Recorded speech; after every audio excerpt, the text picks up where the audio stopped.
آنکھ کے پارے میرے صدیق اکبر ہے، میرے صدیق اکبر ہے۔ منقول ہے کہ صدیق اکبر رضی اللہ تعالی عنہ نے اپنے وصال کے وقت ام المومنین سیدتنا عائشہ صدیقہ رضی اللہ تعالی عنہ سے فرمایا کہ دیکھو یہ اونٹنی جس کا ہم دودھ پیتے ہیں، اور یہ بڑا پیالہ جس میں ہم کھاتے پیتے ہیں، اور یہ چادر جو میں اوڑے ہوئے ہوں، یہ سب بیت المال سے لیا گیا ہے۔ جس وقت میرا وصال ہو جائے تو یہ تمام سامان فاروق اعظم رضی اللہ تعالیٰ عنہ کو دے دینا۔ چنانچہ صدیق اکبر رضی اللہ تعالیٰ عنہ کا جب وصال ہو گیا تو یہ سارا سامان فاروق اعظم رضی اللہ تعالیٰ عنہ کو واپس بھیجا دیا گیا۔ فاروق اعظم رضی اللہ تعالیٰ عنہ نے یہ چیزیں دیکھ کر ارشاد فرمایا اللہ تعالیٰ ابو بکر پر رحم فرمائے، انہوں نے یہ تمام تکالیف میری وجہ سے اٹھائی تھی۔ یعنی جب صدیق اکبر رضی اللہ تعالیٰ عنہ خلافت پر متمکن ہوئے تو آپ اپنے کاروبار کے لیے جو آپ کا بزنس کا کاروبار تھا اس کے لیے نکلے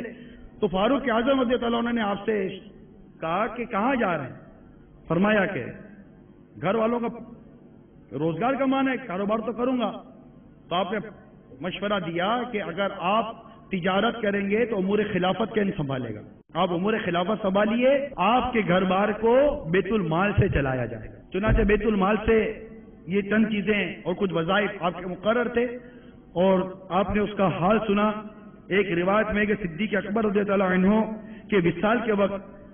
ہماری امی جان ام المومنین سیدتنا عائشہ صدیقہ رضی اللہ تعالی عنہ سے آپ نے فرمایا بیٹی میں اگرچہ مسلمانوں کا خلیفہ تھا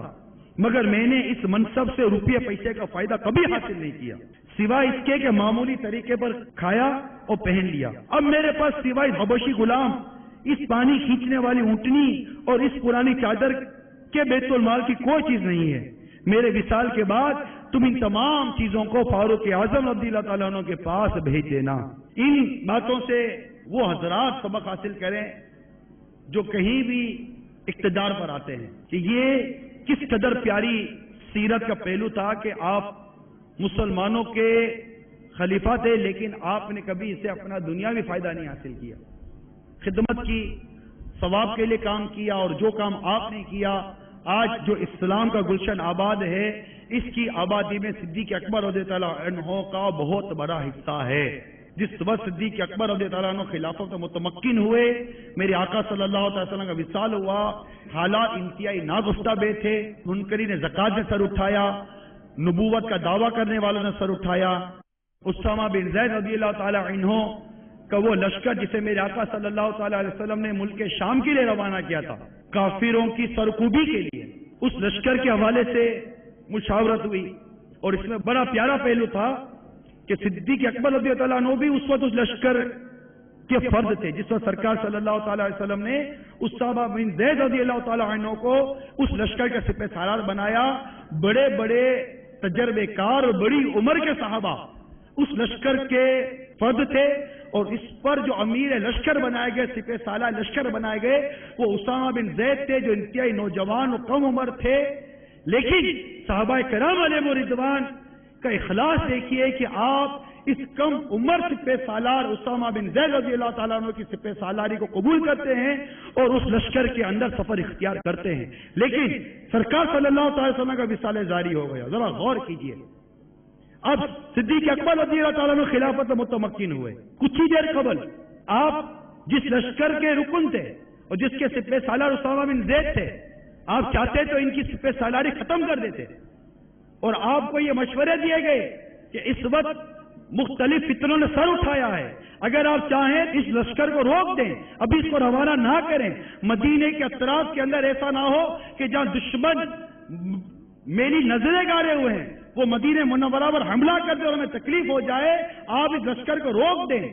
اسامہ بن زید رضی اللہ تعالیٰ عنہ جو کہ کم تجربے کار سپہ سالار تھے، ان کے بارے میں مشورہ دیا گیا، لیکن قربان جائیے عاشق اکبر صدیق اکبر رضی اللہ تعالیٰ عنہ پر کہ آپ نے ارشاد فرمایا جس کا خلاصہ یہ ہے کہ تم مجھے اس لشکر کو روکنے اور اس سپہ سالار کو بدلنے کا حکم دیتے ہو جس کا حکم میرے مصطفیٰ نے کیا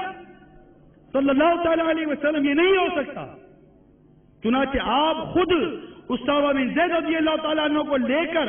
آگے تک گئے تھے ان کو چھوڑنے کے لیے۔ اسامہ بن زید رضی اللہ عنہ نے عرض کی کہ آپ رہنے دیجیے، تو آپ نے فرمایا نہیں، کچھ دیر راہ خدا عز و جل کا غبار میرے بدن پر بھی آ جانے دو۔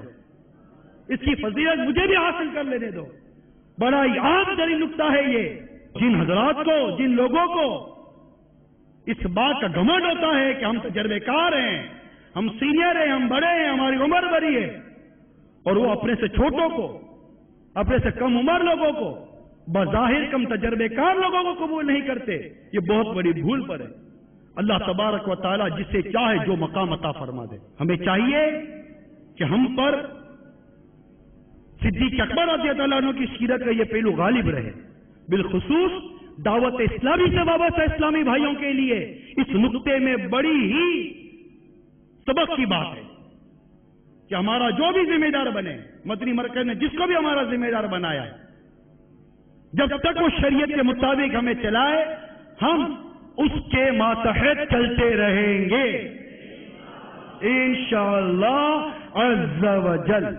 نبی کی آنکھ کے تارے میرے صدیق اکبر ہے، میرے صدیق اکبر ہے.